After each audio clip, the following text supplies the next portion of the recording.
The glass container slipped from my hands like it was made of ice. I watched my homemade lasagna splatter across the office floor, red sauce spreading like blood on the white tiles. But I couldn't look away from what was happening right in front of me. My husband Ricardo was pressed against his desk, his hands tangled in another woman's long black hair. Her red dress was bunched up around her waist, and his tie was loose around his neck. They were kissing like the world was ending, like they couldn't get enough of each other. My 8-month pregnant belly felt like it weighed 1,000 pounds. I pressed my hand against it, feeling our baby girl kick, as if she could sense something was terribly wrong. "Ricardo?" My voice came out as a whisper, but it cut through the air like a knife. They broke apart so fast that the woman stumbled backward. Ricardo's face went white when he saw me standing in the doorway. His mouth opened and closed like a fish gasping for air. "Nina, we were just," he stammered, running his hands through his messy hair. The woman straightened her dress and looked at me with cold, calculating eyes. She was beautiful in a sharp, dangerous way. Her makeup was smudged, but she didn't seem embarrassed at all.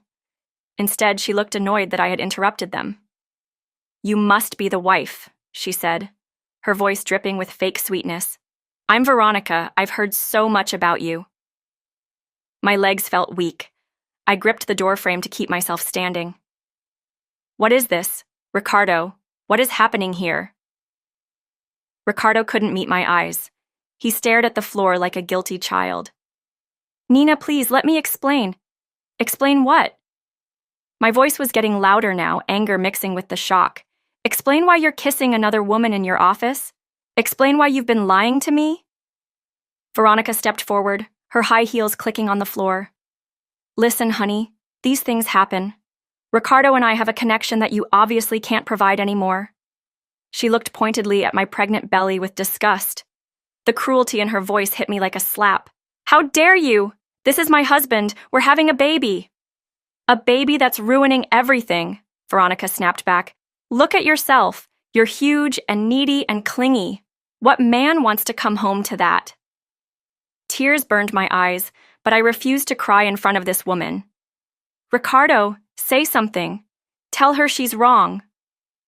But Ricardo just stood there, his shoulders slumped. When he finally looked up, there was something cold in his eyes that I'd never seen before. Maybe Veronica has a point, Nina. Things have been different since you got pregnant. You don't understand the pressure I'm under." My heart shattered into a million pieces. The man I loved, the man whose baby I was carrying, was defending this stranger over me. "I can't believe you're saying this," I whispered. Veronica smirked and moved closer to me. "Well, believe it, sweetheart. Ricardo doesn't want you anymore. Why don't you waddle on home and leave us alone?" Something inside me snapped. "Get away from me. You have no right to talk to me like that." That's when Veronica's face twisted with rage. "No right!" she screamed. "I have every right. Ricardo chose me." Before I could react, she drew her leg back and kicked me hard in my pregnant belly. The pain was instant and terrible, like lightning shooting through my body. I gasped and doubled over, my hands flying to protect my baby. "My baby!" I cried out, feeling a sharp, stabbing pain. And then Ricardo laughed. He actually laughed. The sound was cold and cruel, echoing off the office walls. "Stop being so dramatic, Nina. It wasn't that hard." I looked up at him through my tears, unable to believe what I was hearing. This wasn't the man I married. This wasn't the man who used to rub my feet when they hurt or who talked to my belly every night. Pain shot through my stomach again, and I felt something warm and wet running down my legs. Fear gripped my throat as I realized something was very wrong with my baby. "Please," I whispered. "Something's happening. I need help." But Ricardo and Veronica just stared at me with annoyed expressions, like I was ruining their moment. That's when I heard footsteps in the hallway behind me. Someone was walking toward the office with heavy, purposeful steps. The sound made both Ricardo and Veronica freeze like statues. The footsteps stopped right behind me. I could feel someone's presence in the doorway, someone important and powerful. Very slowly, I turned to see who it was. When I saw the tall figure standing there, watching everything with dark, angry eyes. I understood why Ricardo and Veronica suddenly looked like they had seen a ghost. Their faces went completely white with terror. 2 weeks before that terrible day, I was standing in my kitchen making baby shower invitations. My hands moved carefully over the pink and gold paper, writing each guest's name in my best handwriting. Everything had to be perfect for our little girl. "Only one more month until we meet you, baby Sophia," I whispered to my belly, feeling her kick in response. Ricardo walked into the kitchen, already dressed in his expensive suit for work. He looked handsome as always, but there was something different about him lately, something distant. "Morning, beautiful," he said, but he didn't kiss me like he used to. Instead, he grabbed his coffee mug and checked his phone immediately. I tried to ignore the hurt feeling in my chest. "I'm making the final guest list for the baby shower. Your mom wants to bring her famous chocolate cake." Ricardo mumbled, not really listening. His fingers moved quickly across his phone screen, typing something that made him smile slightly. "Who are you texting so early?" I asked, trying to keep my voice light and casual. "Just work stuff," he said quickly, shoving the phone into his pocket. "Big project coming up. I'll probably be working late again tonight." This was the 4th night this week he'd mentioned working late. Before I got pregnant, Ricardo used to rush home to spend time with me. We'd cook dinner together, watch movies, and talk about our dreams. Now he seemed to find any excuse to stay away. "Ricardo, is everything okay between us?" I asked softly. "You seem different lately." He finally looked up from his coffee, and for a moment I saw something guilty flash across his face. But then he smiled that charming smile I fell in love with 3 years ago. "Everything's fine, Nina. I'm just stressed about providing for our family. This baby is going to be expensive, and I want to make sure we have everything we need." His answer made sense, but something in my heart didn't believe it. I'd been feeling this growing distance between us for weeks now. Sometimes I caught him staring at his phone with a secret smile. Other times he'd step outside to take calls, saying it was boring work stuff that would put me to sleep. "I love you," I said, hoping to hear him say it back with the same feeling he used to have. "Love you too," he replied, but it sounded automatic, like he was reading from a script. After Ricardo left for work, I sat at our kitchen table feeling more alone than ever. The house felt too quiet and too big. I looked at the framed photos on the wall. Our wedding day, our honeymoon in Mexico, last Christmas when we found out I was pregnant. In every picture, Ricardo looked at me like I was the most important thing in his world. When did that change? I tried to push away the dark thoughts creeping into my mind. Maybe I was just being emotional because of the pregnancy hormones. Dr. Wells had warned me that feelings could get intense during the final months, but something was definitely wrong. Ricardo used to text me sweet messages throughout the day. Now his phone was always face down when I was around. He used to rub my feet when they hurt from carrying extra weight. Now he barely touched me at all. I decided to do something special to bring back the spark in our marriage. Ricardo always loved my homemade lasagna. It was the first meal I ever cooked for him when we were dating. Maybe if I surprised him at work with lunch, we could remember why we fell in love. The next morning, I spent 3 hours in the kitchen, carefully layering the pasta, meat sauce, and cheese just the way he liked it. The smell filled our house with warmth and love.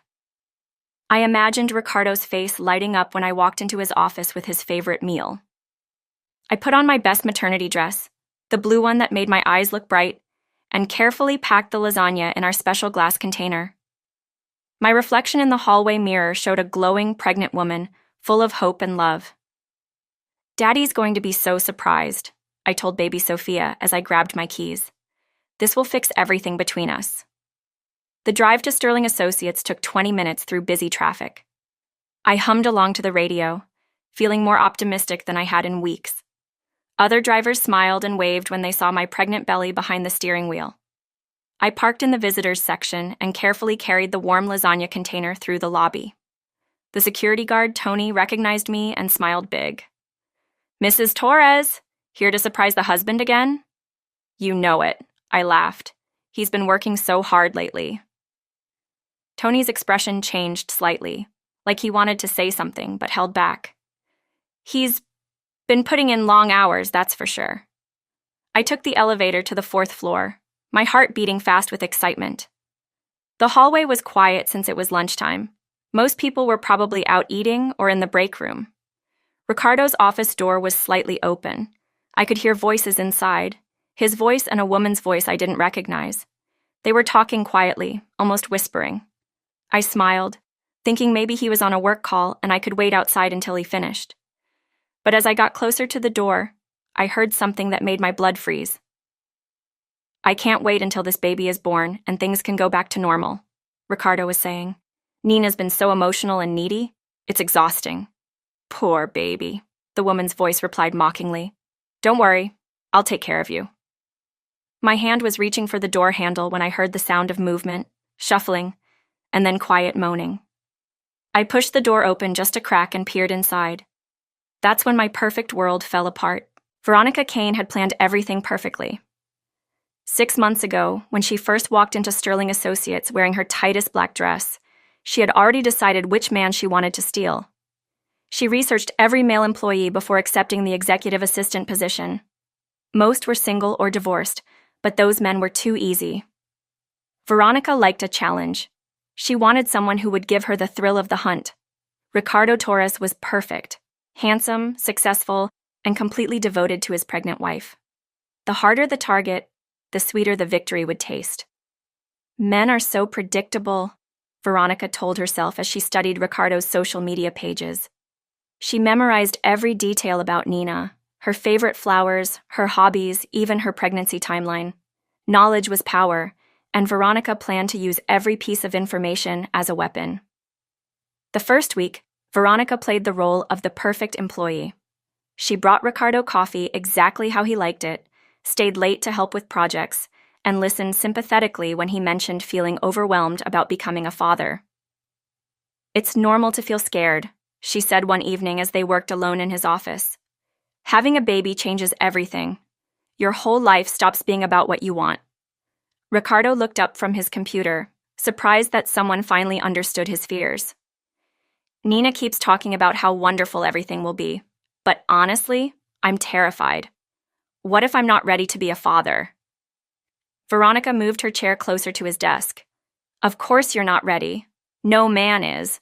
And pregnant women don't understand the pressure we put on ourselves to provide and protect." She was careful with her words, planting seeds of doubt about Nina while positioning herself as the understanding friend he needed. Week after week, Veronica chipped away at Ricardo's loyalty.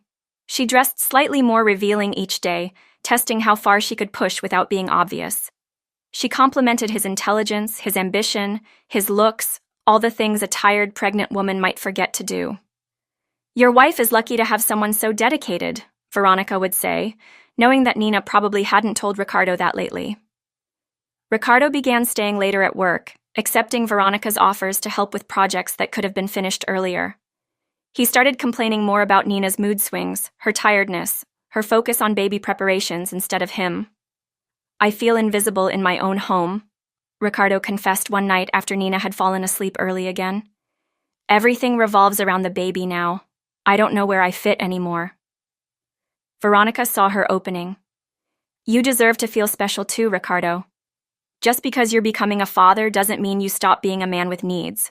She started bringing him lunch from expensive restaurants, claiming the company was paying for it. She laughed at all his jokes, even the bad ones. She asked his opinion on everything, making him feel important and valued. Meanwhile, Nina sat at home feeling sick and tired, dealing with swollen feet and back pain. She tried to call Ricardo during the day, but he was always in meetings with Veronica. When he came home late, he was too exhausted to talk or spend time together. "I miss us," Nina had said last week, tears in her eyes. "I feel like we're strangers living in the same house." Ricardo's guilt almost broke through Veronica's spell that night. He almost told Nina about the growing feelings he was developing for his assistant. But Veronica had prepared for this moment too. The next day, she wore her lowest cut blouse and spoke in whispers that made Ricardo lean close to hear her.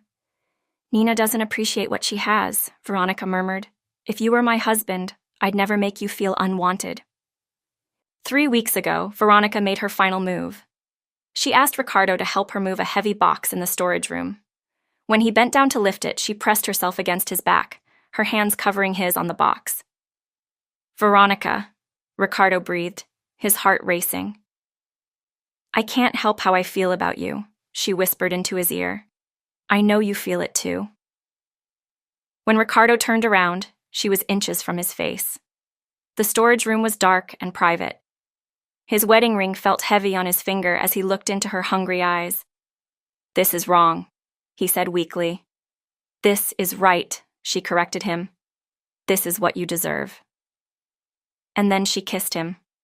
Ricardo's resistance crumbled like a house of cards. All of Veronica's careful planning, all her patient manipulation, had led to this moment. She had won. From that day forward, they met in secret whenever possible. Veronica made sure to schedule their encounters when Nina was at doctor appointments or resting at home. She convinced Ricardo that what they had was special, that Nina could never understand him the way she did. "Your wife is holding you back," Veronica whispered during one of their stolen moments. "After the baby comes, she'll be even more focused on being a mother. You'll disappear completely." Ricardo believed every lie because he wanted to, because Veronica made him feel young and desired instead of scared and trapped. Neither of them expected Nina to show up that day with lunch, ready to fight for her marriage. I pushed the office door open wider, my heart pounding so hard I could hear it in my ears. The glass container of lasagna felt heavy in my trembling hands as I stepped into Ricardo's office. The scene in front of me was like something from a nightmare. Ricardo had Veronica pressed against his desk, her legs wrapped around his waist. His hands were tangled in her hair, and they were kissing with desperate hunger, like they couldn't get enough of each other. For a moment, time stopped. I couldn't breathe, couldn't think, couldn't move. This was my husband, the man who promised to love only me forever, the father of the baby growing inside me. The glass container slipped from my numb fingers and crashed to the floor. The sound echoed through the office like a gunshot. They broke apart instantly. Ricardo's face went white as a sheet when he saw me standing there. Veronica straightened her wrinkled red dress, but she didn't look ashamed. She looked angry that I had interrupted them. "Nina!" Ricardo gasped, his voice cracking. "What are you doing here?" "What am I doing here?" I repeated, my voice rising. "What are you doing here? With her?" Ricardo tried to step away from Veronica, but she kept her hand on his chest possessively. "I can explain everything," he stammered. "Explain what?" I shouted. "Explain why you're cheating on your pregnant wife? Explain why you're destroying our family?" Veronica rolled her eyes and stepped forward. "Oh, please, don't be so dramatic. These things happen all the time." I stared at her in shock. "Dramatic? Dramatic? You're sleeping with my husband. And he's much happier with me than he ever was with you," Veronica said coldly. "Look at yourself. You're huge and miserable. What man wants to come home to that every night?" Her words hit me like physical blows. I looked down at my pregnant belly, suddenly feeling ashamed of my body that was growing our baby. "Ricardo, tell her she's wrong," I begged, tears starting to blur my vision. "Tell her you love me. Tell her about our baby." But Ricardo wouldn't meet my eyes. He stared at the floor like a coward. When he finally spoke, his words destroyed what was left of my heart. "Maybe, Nina, maybe things have changed between us. Ever since you got pregnant, you've been different. Moody and clingy and difficult." "Difficult?" I whispered. "I'm carrying your baby. I'm tired and scared, and I need my husband's support. And I need someone who understands me," Ricardo shot back. "Someone who doesn't make everything about the baby all the time." Veronica smirked triumphantly. "Someone who actually cares about your needs, not just her own." The betrayal was so deep it felt like drowning. "I can't believe you're saying this. I can't believe either of you are saying this." "Well, believe it," Veronica snapped, moving closer to me. "Ricardo doesn't want you anymore. Why don't you take your pathetic lunch and waddle home where you belong?" Something inside me exploded. "Don't you dare talk to me like that. This is my husband. We're married. We're having a baby together." "A baby he doesn't even want," Veronica hissed. He told me he wishes you'd never gotten pregnant. He said it was a mistake. I looked at Ricardo desperately, silently begging him to deny her words, but he just stood there, guilt written all over his face. Is that true? I whispered. Do you really feel that way about our baby? Ricardo's silence was my answer. I hate you, I sobbed. I hate both of you for destroying our family. That's when Veronica's face twisted with pure rage. You know what? I'm sick of listening to you whine. She drew her leg back and kicked me hard in my pregnant belly. The pain was instant and excruciating, like being hit by lightning. I screamed and doubled over, my hands flying to protect my baby. My baby! Oh God, my baby! I cried, feeling sharp cramps shooting through my stomach, and then I heard the most horrible sound in the world. Ricardo laughed. He actually laughed at my pain, at his unborn daughter's danger. The sound was cold and cruel, echoing off the office walls like the devil himself was speaking. Stop being so dramatic, Nina, he said with that same heartless laugh. It wasn't that hard. You're fine. But I wasn't fine. Warm liquid was running down my legs, and the cramping was getting worse. Something was very wrong with my baby, and the man who was supposed to protect us both was standing there laughing at my terror. Please, I gasped. I think something's happening to the baby. I need help. Ricardo and Veronica just stared at me with annoyed expressions like I was a piece of garbage disrupting their perfect moment. That's when heavy footsteps echoed in the hallway outside. Someone was walking toward the office with purpose and authority. The sound made both Ricardo and Veronica freeze like deer caught in headlights. The footsteps stopped right behind me in the doorway. I could feel someone's powerful presence, someone important who radiated authority and control. Very slowly, I turned around to see who had arrived. When I saw the tall, imposing figure standing there with dark, furious eyes, I finally understood why Ricardo and Veronica suddenly looked like they were staring at death itself. Mr. Harrison Cole stood in the doorway like a mountain of controlled fury.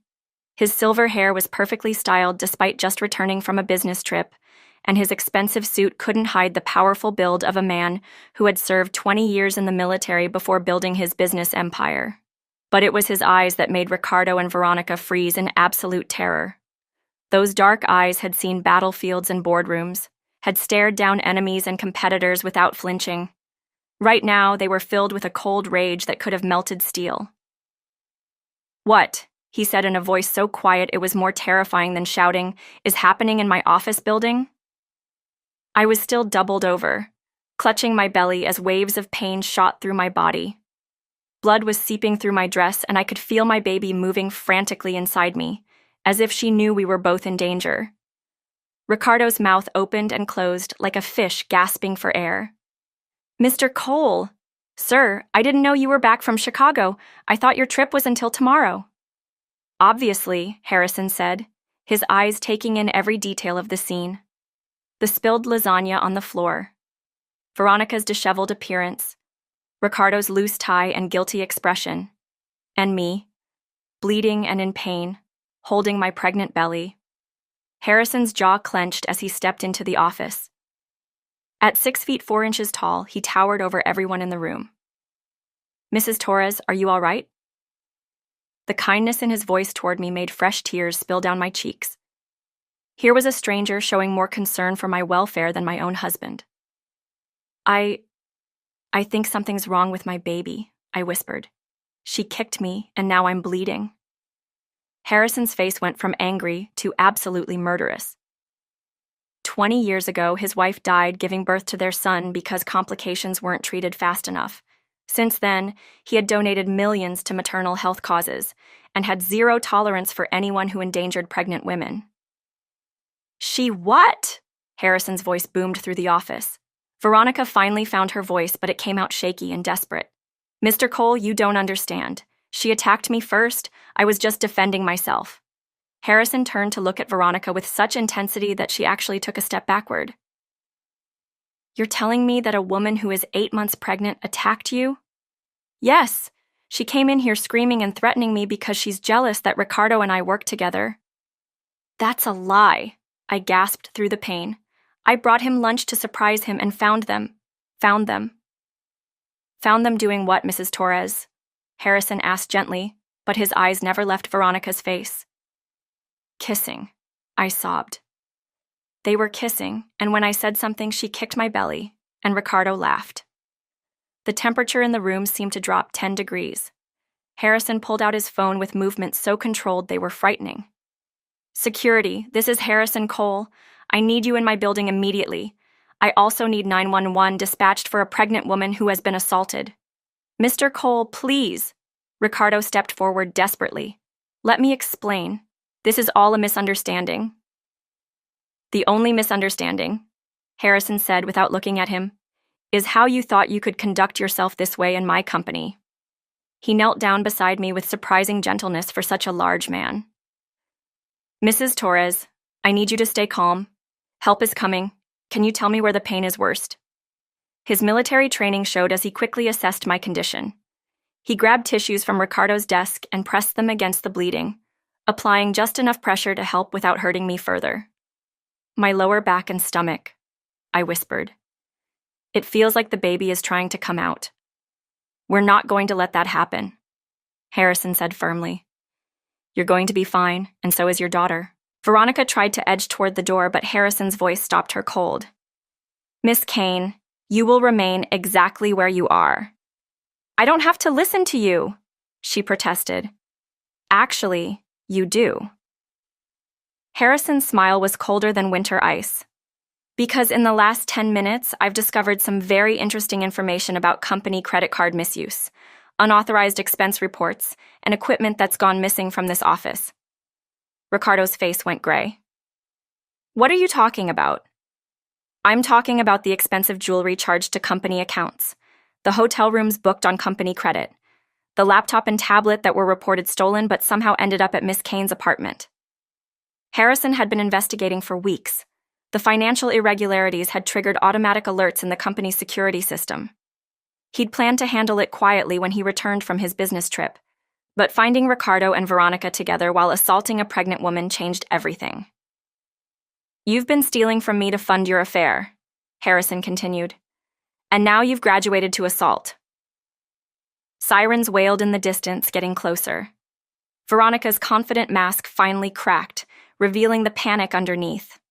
This is all her fault, Veronica screamed, pointing at me. She came here to cause trouble. The only trouble here, Harrison said as paramedics rushed into the office, is that I hired 2 criminals who think they're smarter than they actually are. As the paramedics carefully lifted me onto a stretcher, Harrison's hand briefly touched my shoulder. You're going to be all right, Mrs. Torres. Both of you are going to be just fine. But looking at Ricardo and Veronica's terrified faces as police officers entered behind the paramedics, I knew their nightmare was just beginning. The hospital room smelled like disinfectant and fear. I lay on the narrow bed, monitors attached to my belly tracking my baby's heartbeat. Each beep reminded me that Sophia was still alive, still fighting to stay safe inside me. Dr. Wells checked the ultrasound screen for the 3rd time, her face serious but relieved. The baby is stable, Nina. No signs of distress. The bleeding has stopped and her heart rate is strong. I closed my eyes and whispered a prayer of thanks. But the pain was so terrible. I thought I was losing her. Stress and trauma can cause bleeding during pregnancy, Dr. Wells explained gently. What happened to you was assault, Nina. Your body went into shock, but you and Sophia are both fighters. Through the thin hospital walls, I could hear raised voices in the hallway. Someone was arguing with the nurses, demanding to see me. That's Ricardo, I said quietly. He's probably worried about the baby. Dr. Wells's expression hardened. The man who laughed when you were attacked? Nina, I've been your doctor for 8 months. I've seen how pregnancy should be supported, and this isn't it. The door burst open, and Ricardo rushed in, his hair messy and his shirt wrinkled. But before he could reach my bed, a large hand grabbed his shoulder and stopped him. Harrison Cole stood behind Ricardo like a guardian angel in an expensive suit. His presence filled the small room with quiet authority. You're not welcome here, Harrison said calmly. She's my wife, Ricardo protested. That's my baby. I have every right to be here. You lost those rights when you allowed your mistress to assault your pregnant wife, Harrison replied. And when you laughed about it. Ricardo's face crumpled as the reality of his situation hit him. Nina, please. I'm sorry. I don't know what came over me. I love you. I love our baby.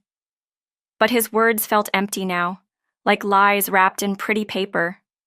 If you loved us, you wouldn't have cheated. If you loved us, you would have protected us. I made a mistake, Ricardo cried. People make mistakes. You can't just throw away our marriage. Harrison pulled out his phone and showed Ricardo the screen. These aren't mistakes. These are crimes. On the phone were bank statements, credit card records, and hotel receipts. Months of evidence showing Ricardo using company money to pay for his affair with Veronica. The jewelry you bought her, company credit card. The hotel rooms for your secret meetings, company account. The expensive dinners, the weekend trips, all stolen from Sterling Associates. Ricardo's face went white. I was going to pay it back. It was just borrowing. Borrowing? Harrison's laugh was bitter. $43,000 over 6 months? That's not borrowing. That's embezzlement. My heart stopped. $43,000? Ricardo, how could you? And that's not all, Harrison continued. Miss Kane has been selling company information to our competitors. Client lists, project details, pricing strategies. She's been using her access to steal and sell our business secrets. The room felt like it was spinning. My husband wasn't just a cheater. He was a criminal. And the woman who attacked me was a corporate spy. I trusted you, I whispered to Ricardo. I believed in you. I thought we were building a life together. Ricardo dropped to his knees beside my hospital bed. We can still have that life. I'll quit my job, we'll move away, start over somewhere new. With what money? Harrison asked coldly. You'll both be facing criminal charges. Miss Kane is already in custody downstairs. The police are waiting to arrest you too. Ricardo's face crumpled. Nina, please, don't let them do this to me. Tell them it was all Veronica's idea. Tell them I was manipulated. I looked at this man I had loved for 3 years. This man who was supposed to be my partner and protector. But all I saw now was a stranger who had betrayed everything we built together. You chose this, I said quietly. When you chose to cheat, when you chose to steal, when you chose to laugh while I was being hurt, you chose this path. Dr. Wells stepped forward protectively. Mr. Torres, you need to leave. My patient needs rest, not more stress. But the baby is mine too, Ricardo pleaded. The baby you said was a mistake? I asked, my voice growing stronger. The baby whose mother you watched get attacked without defending her? Harrison placed a gentle hand on my shoulder. Mrs. Torres, I want you to know that Sterling Associates will be pressing full charges against both of them. What they did to you and your company will have consequences. The door opened, and my sister Lucia rushed in, her face pale with worry. Harrison had called my family while I was being examined. Nina, oh my God, are you okay? Is the baby okay? Seeing Lucia's familiar face broke down the last of my walls. I sobbed as she hugged me carefully, avoiding my belly. He betrayed us, Lucia. He betrayed us all. Lucia looked at Ricardo with pure disgust. Get out. Get out right now before I call security myself. As Ricardo was led away by security guards, he turned back one last time. Nina, I'm sorry. I'm so sorry for everything. But sorry couldn't fix what he had broken. Sorry couldn't undo the lies, the theft, or the moment he laughed while his pregnant wife was being attacked. As the door closed behind him, I felt something shift inside me. Not physical pain this time, but emotional strength I didn't know I had. He's gone, I whispered to my belly. But we're going to be okay, baby Sophia. We're going to be just fine without him. 3 months later, I sat in the courtroom holding my beautiful baby Sophia in my arms. She was perfect. 10 tiny fingers, 10 tiny toes, and the most gorgeous dark eyes that seemed to take in everything around her. Despite all the trauma during my pregnancy, she had been born healthy and strong, just like her mama was learning to be. All rise for the Honorable Judge Martinez, the bailiff announced. I stood carefully, adjusting Sophia in my arms. Across the courtroom, Ricardo sat at the defendant's table in an orange jumpsuit, his hands cuffed in front of him. He looked thin and tired, nothing like the confident man I had married 3 years ago. Next to him sat Veronica, also in prison clothes.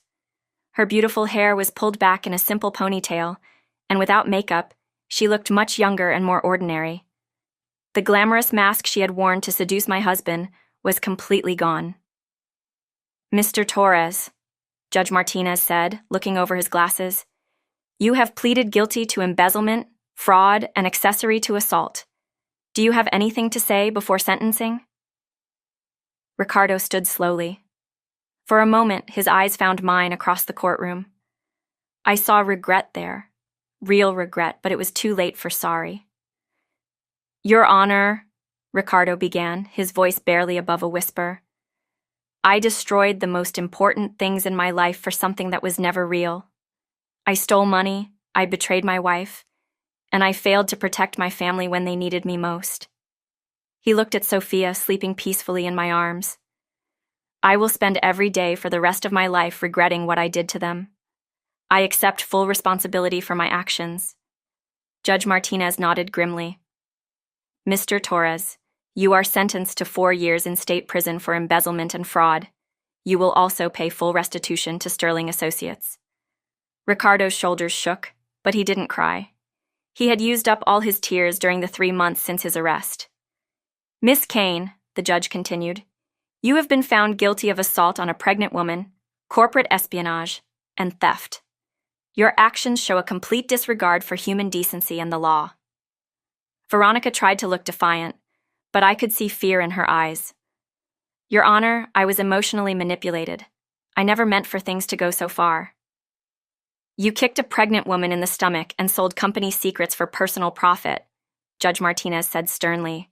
"Your intentions were clear. You are sentenced to 6 years in state prison." Veronica's face crumpled as the reality hit her.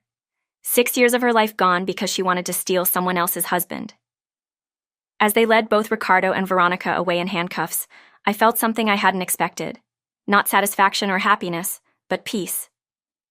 Justice had been served, and now I could finally move forward. Outside the courthouse, Harrison waited by his car with my sister Lucia. Over the past 3 months, he had become an unexpected guardian angel in our lives. "How do you feel?" he asked as we walked down the courthouse steps. "Free," I said honestly. "For the first time in months, I feel completely free."